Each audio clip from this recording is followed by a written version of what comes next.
Hello, this is Natalie Zangon with my video of the day. So I wanted to do a follow-up regarding our Blue Jay awareness.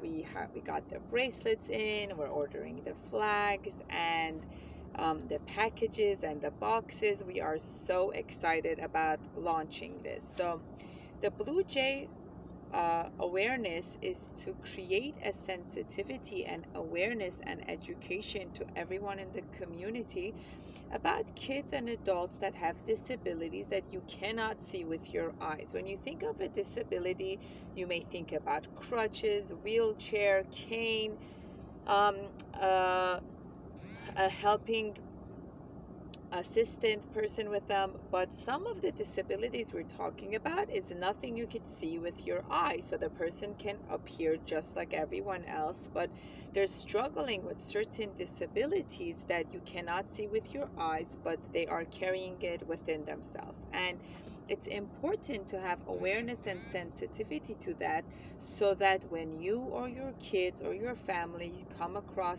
kids like this at the playground, at the mall, or other places, you can have a sensitivity to it.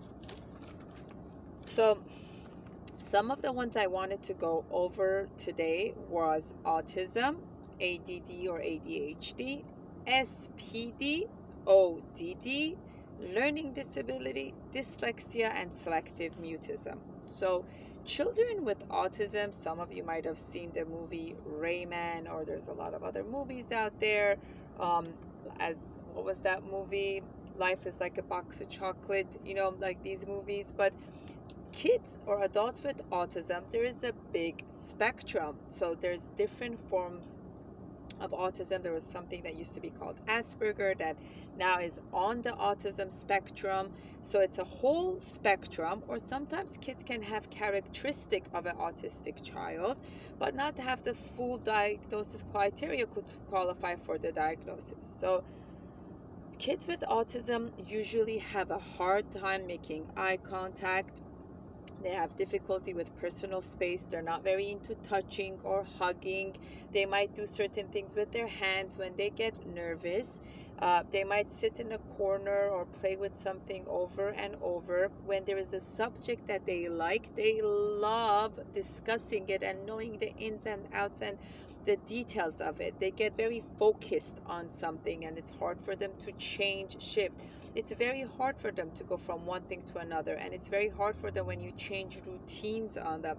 They like everything a certain way, and when anything changes, it causes a lot of difficulties and dysregulation for them. They might rock themselves, they might say a word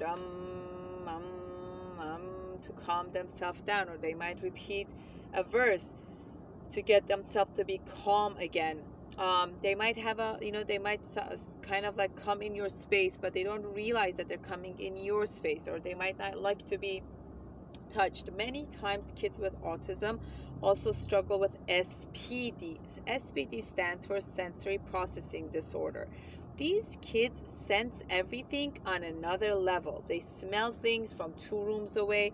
They hear sounds from far away. They sense things. They're very particular about the kind of clothing they wear. The tag can bother them. A piece of like a thread might annoy them. They get very uncomfortable. They feel heat much more than other people. They feel cold much faster than other people. The way they process their senses is much more accelerated than a lot of other kids. So their senses are very sensitive, and they're very, very particular with food or food type. So if you might have people around you that are like that, don't take it personally. It's just the way they sense it is different than the way you might sense it. Then we have the kids with ADD or ADHD. So these kids have a very difficult time with their attention. Their attention is very limited.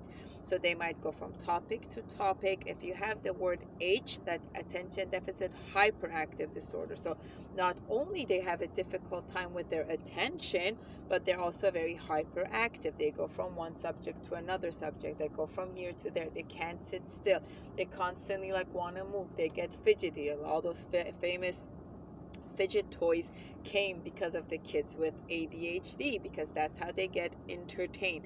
They like to doodle on the side of the paper to keep their concentration. They learn better with color coordination. Typical learning or reading is very boring with them. They could many times process better by hearing versus reading. So telling kids like this, why aren't you paying attention? Where are you going with this?